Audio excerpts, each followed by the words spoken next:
Hello everyone, welcome back to Dad and Cat. I had a great weekend last week in Boston and did not have an episode, but excited to get back in the saddle on BasementCraft and record for you guys. So let's see what today has in store for us.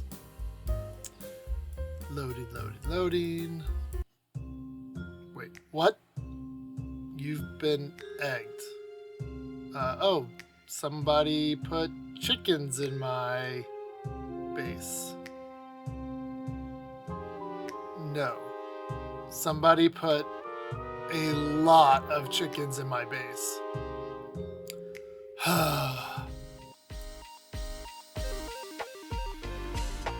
So, moral of the story, when you leave the server for several days to go on a family trip, don't leave people with trust to your base, because they will fill it with thousands of chicken eggs and possibly crash the server. I mean, look at this. This is ridiculous. I have no words for this abomination. I started doing what every rational person would do. I took out my frustrations on the chickens, to reduce lag and all, of course. I ended up killing about an entire shulker box full of meat, raw meat, as well as several shulkers of eggs, and an entire shulker box full of feathers. One of the fellow basement crafters, Rusty Green, was streaming when I happened to log on, and he came over and helped out as well. So huge thanks to him. But yeah, that was crazy. They even got my pride and joy, my beautiful geode storage room. They chickened. Very sad. But I'm not the type of guy to hold a grudge. I'm the type of guy to do a prank. So, bat_chicklets, you have been warned. You will get what is coming to you. You won't know when. You won't know how. You won't know from where. But sometime this season on BasementCraft, you will receive a prank back. And let's just say things are going to escalate. So, speaking of which, Big Pork Chop also decided to do a prank.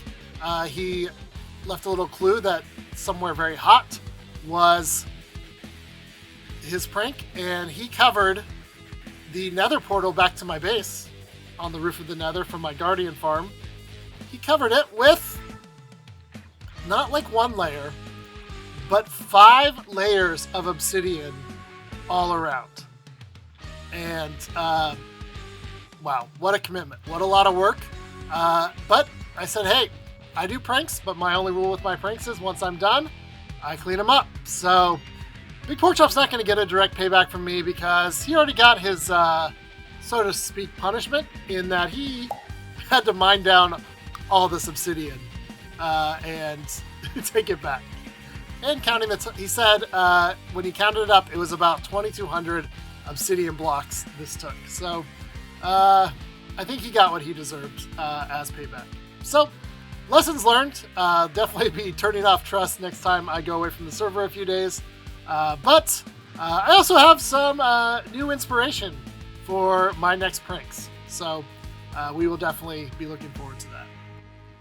Hey, Bootstrap Bill. How you doing?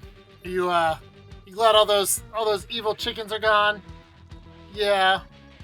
All right, so we got a couple projects we want to do today on this episode. One is I want to show you guys a couple things that I built that I did not happen to record, but I just show you the finished product of a farm and a new shop that Kat and I set up. So let's go check out our farms. Bye, Bootstrap. Occasionally around here, I still find some chickens on the outside of this area, but we will ignore them. We did a stream recently, which you can catch over on our DadandCat Rewind VOD channel, where the community came over and helped me add a bunch more coral to this area. So you can see there's a lot of different and some very unique coral, as well as some very interesting homemade corals, like this snow one that Dio made. This was really cool looking. So that's going on. These dolphins are going crazy.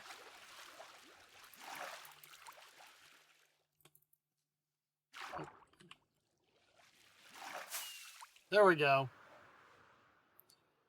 We also need to wrap up the matter of DeltaDave's house. What happened to it? What's going on with it? So here you can see this is my guardian farm that I built. The AFK spot is way up there in the sky. But let's go in close real quick. Let's see. Nope, never mind. Mistakes were made. Alright. So here you can see these bubble columns that are down on this just the corner of the monument. Lift up the guardians and put them up here in that spot, which they can't escape. They sort of bounce around to the nether eventually. And the trick with this AFK station is that because you're over just high enough and on the corner, they're only spawning over there. Now, this farm does not work super great in multiplayer servers because if anyone else is in the nether, basically they won't spawn. There's a weird mechanic with us. I don't know how one was spotted me. I don't know how it would have hit me. There's a weird mechanic with servers where basically if you're not in the nether and no one else is, it'll spawn an area in the nearest section of the nether to you, which means you could run this farm and be fine. One version of this farm has you put them in the nether, they drop down a chute, and then they fall right up here by the AFK spot for you to kill them. I made a little bit simpler version where it just goes to the nether, but on an SMP, when other people are in the nether, you actually need 2 players to run the farm, which is a little bit of a pain, but this farm is so productive, you do not have to run it very long at all. So I've done some AFK sessions where I'll come up here, I'll log in with Cat's account on another computer and put her in the nether. And then we watch the Guardians die. Let's see if anyone is in the nether right now. And what's happening there?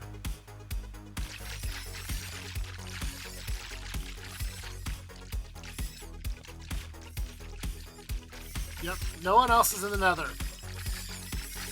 So these are going to run till it realizes I'm not up in the overworld anymore. And they die by campfire. They go down into these bins. It is crazy productive. Like, really, the biggest obstacle for this farm is not how many mobs are produced. It is how fast can your sorting system go. Now, the downside of having a storage system in the nether is you can't do any kind of water transport system. And so these are basically just using hoppers, which is a lot of hoppers. The hoppers are kind of slow, but these all have an item filter system, like the model that was designed by Impulse SV. You can look it up. I've got 3 different units of it coming. So I sort of split the hoppers underneath into 3 different directions, just to make it a little faster to sort. But what they give you is they give you prismarine shards, they give you prismarine crystals, and they give you a lot of raw cod, which I've been trading to fishermen, as I remember, to do. We also, from these, you can make your prismarine bricks, which take 9 shards, your prismarine just regular blocks, which take 4, and then my favorite lights in the entire game, the sea lanterns. Those are a combination of these shards and these crystals. And so that is what this farm is used for. And currently, it's going very well, but my goal with this farm is I'm selling these at a new shop that we built, but that's not really my main goal. My main goal, make sure I have Silk Touch on. I keep worried I'm going to use my non-Silk Touch axe to take out the ender chest now that I'm using it more. My main goal with this farm is to provide myself with lots of blocks for an upcoming project that the community is going to be working on. I want lots of prismarine for something I want to build, and so that is what that is all about. All right, speaking of shops, let's go check that out. This shopping area is very nice with Elytra. Just come down off spawn. Come over here to good old Dunder Mifflin roof. Ow. And yeah, we're still selling stuff out of Dunder Mifflin. Got all our books. We're doing very well. Even as people, I thought it would slow down a little as people got all their tools, they got them all enchanted, they needed less and less books, but, you know, occasionally newer people come on the server, or some of the other people, you know, have little mishaps and lose important things, and so there's always books to be sold. This finally is finished, the central area of the shopping area. Kyle Blade, who's another one of the great basement crafters, creators, definitely check him out. His building videos are awesome. He designed this, and it's really cool. It's another portal that brings you right here with some cool elevator stuff happening underneath it. And someone, I think maybe hopefully will work on the other side in the nether and make it a convenient place to go. So you can travel here quickly, even if you didn't have a warp, which is, you know, always kind of fun if you're doing things like moving mobs or other things like that. It's very helpful. But you see it? This anemone anomaly, or as I call it, welcome to the Anemaly. Now, let's get a good view here.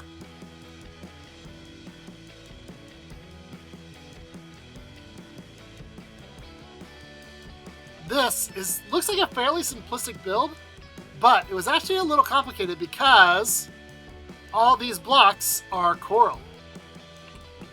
And that means they have to be touching water the entire time directly or they die.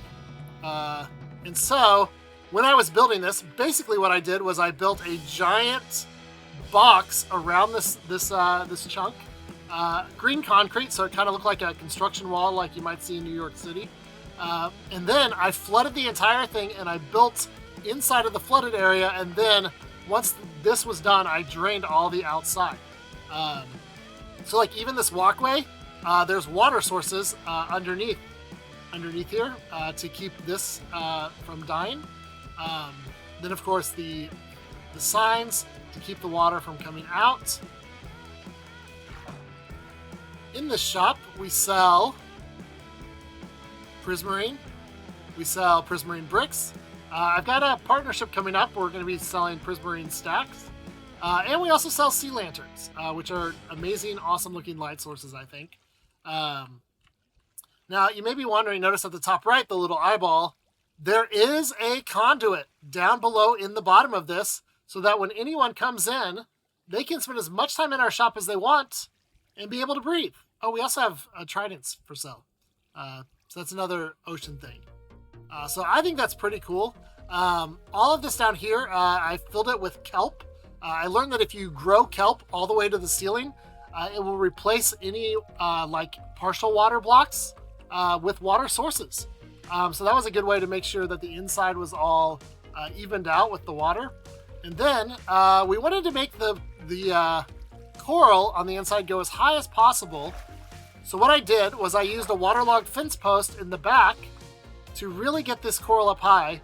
I couldn't have it too high because then the water would actually spill out of the anemone all over the shopping district. And I wanted it to stay contained, but while still building the coral up high. And so I waterlogged these fences, put them up here in the back so you can't see them from the outside, but you can still see the coral up. And then I was like, we still need a little bit of length up top, and this pink wool and a little bit of this magenta wool from our sheep farm that we featured on a previous video. They, I think, really made a nice colorful top for all the little frills and flanges and whatever you call those things at the top of the anemone. So there you go. And of course we added some sand around the bottom, so it had a nice a beach look to it as well. So this is my shop that I kind of just built one day out of inspiration, and I really love it. I was really excited how it turned out, and the way it's all connected and the conduit inside. Yeah, it's I think it's pretty cool. So let me know in the comments if you like it. Does this compete with our big Dunder Mifflin shop over there? What do you think? It does not compete on profit because definitely people are more likely to buy those enchanted books, especially their mending and unbreaking, which they need for everything. But There we go. All right, do we have any guesses? All right, we've not gotten any mail lately. We did do a bit of advertising for our shop. Visit the Anemaly for ready-made ocean stuff. I emphasize ready-made because at the time, Rusty Green, despite being an awesome chicken killer, has decided to compete with us by also selling some of these. Except he was kind of lazy at first and was just selling the shards. So there we go. That is our shop. Let me see if anything's out of stock here at Dunder Mifflin. And then the next thing that will happen is Cat is going to come join me. Oh no, Infinity's gone. We're going to need some Infinity books. Protection books are out, but I know that. We're going to give, at the end of the episode, we'll give a resolution to who's getting this house. What happened with DeltaDave? Oh, and I saw on his stream when Rusty was building stuff for one of these farms, he killed some donkeys and horses. So don't buy from the Oasis. Buy from Dunder Mifflin. We don't kill any horses or donkeys. In fact, we love our animals. We take good care of them. So there you go.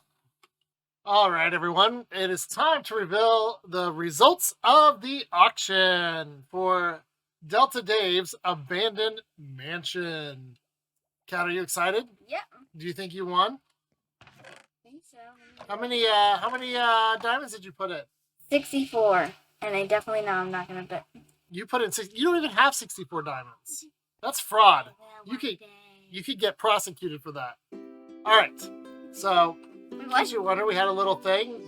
Told them to put a piece of paper, a 1 diamond bidding fee, and their maximum bid. It ended a while back on a Tuesday last week. We had a little thing here. We used the hopper. Basically, this block over is claimed. So throw a chest in, and then it went over and came in here. Let's see what the results are. These are some of the original bids. I think you paid me in like lapis or something, right, Kat? Yeah. So you didn't put it down. All right. Ooh, this looks like a big bid. Great gaming game and big pork chop. Just look at my screen. 90. Bid a max of 90. Oh, they might be the winners because you only said what? You bid what? 60? And you don't even have that. Yeah, no, Queen Cat, 64 diamonds. Bat bid 8. Sorry, Bat. That was pathetic. Dwight K. Schrute bid 80 billion diamonds. This was the sample one we put in when I was giving an example on the previous video. And what is this last one? 100 diamonds. Gamma Greg. Interesting. Oh, and apparently Gamma Greg put in a cash offer, Cat. Look. There's 100 diamonds right there. So, our winner is, I haven't seen this person on the server. They must be new. Our winner is Gamma Greg. So I'll be taking these diamonds for the bank, of course. And then let's go make this house ready for a new person. It's gonna get cut from the video. Oh, that's where that I know where that leaf was from. Oh, did I accidentally? All right, we put up our welcome sign. Welcome new owner, Gamma Greg. Welcome to the neighborhood. Yeah, you still have some friends there. Waiting for you. Go kill it. But we cleaned up the area a little bit. The overgrowth is all gone. We have some festive balloons. Look at these. Woo. To welcome in Gamma Greg, whoever this mysterious buyer may be. And hopefully we'll find out in the days ahead. I never saw him. The same one or a different one? A different one. I killed the other one. Oh, wow. So, yeah, I hope whoever you are, you feel welcome to the neighborhood. And I'll be putting a little note in your mailbox letting you know what coordinates to come to. All right. Thanks, Kat. Bye. Now, here's the exciting part. Our next builds are going to be part of Community Build.